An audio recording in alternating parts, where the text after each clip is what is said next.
stretch in the morning? Come here. Jump up. Come here. Oh, good girl.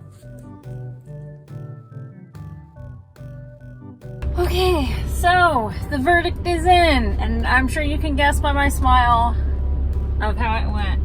He was found guilty on both charges of receipt and then receiving and possessing child pornography, which I guess possessing is a lesser charge. It's only a misdemeanor according to his attorney, who did a press conference afterward.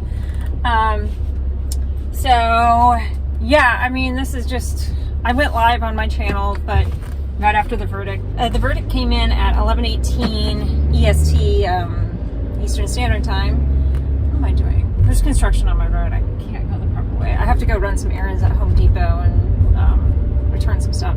But yeah, I mean, I think this is really a day of justice for his victims. I hope they feel that way, for both the victims that were in the CSA material and for the victims of his sexual abuse.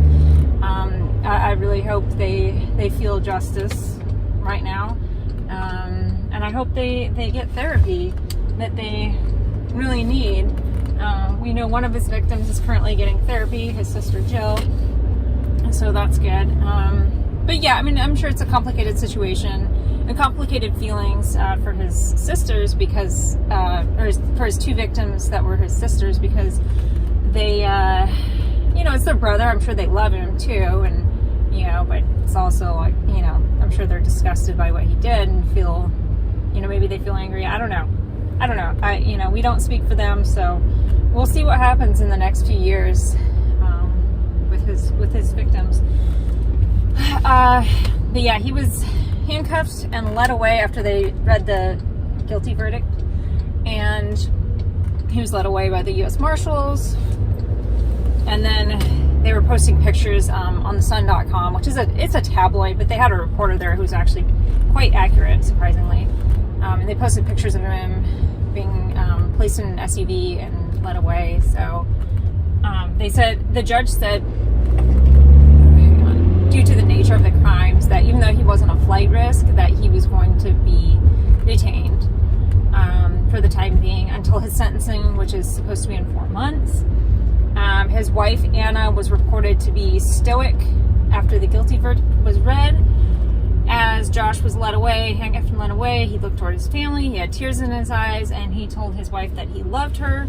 His younger brother, Justin, who's like 18 or 19,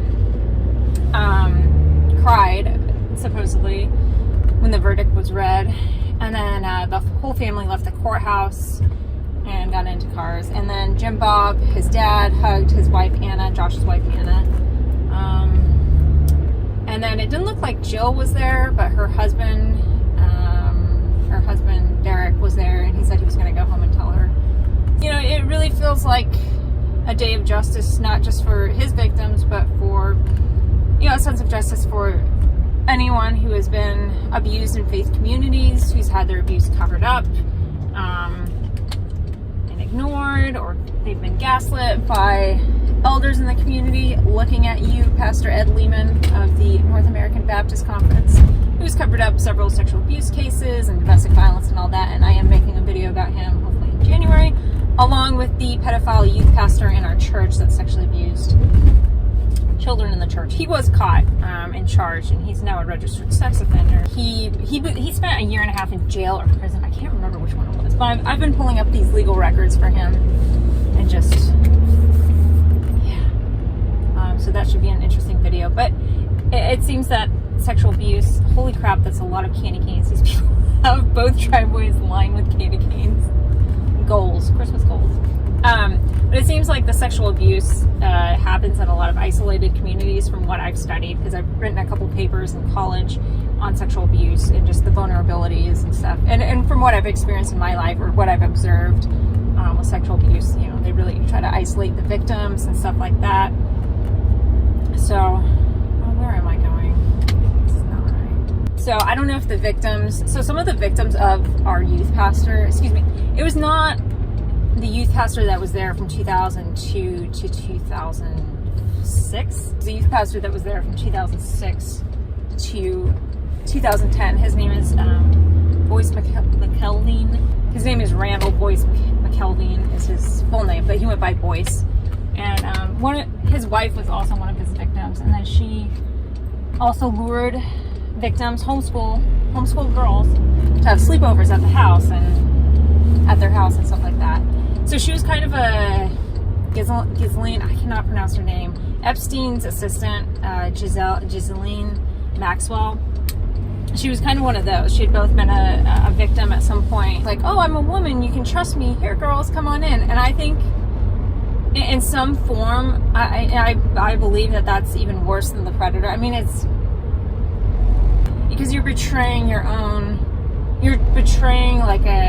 gender, which, you know, anyone who harms a child or tries to lure a child for nefarious purposes is evil, in my opinion, and should be put to death. So that's how I feel about that. I'm going to cut it short. I'm heading to run some errands, and yeah, we will check back in. I'll definitely cover his sentencing and everything. I don't think that's going to be live. I'm not sure.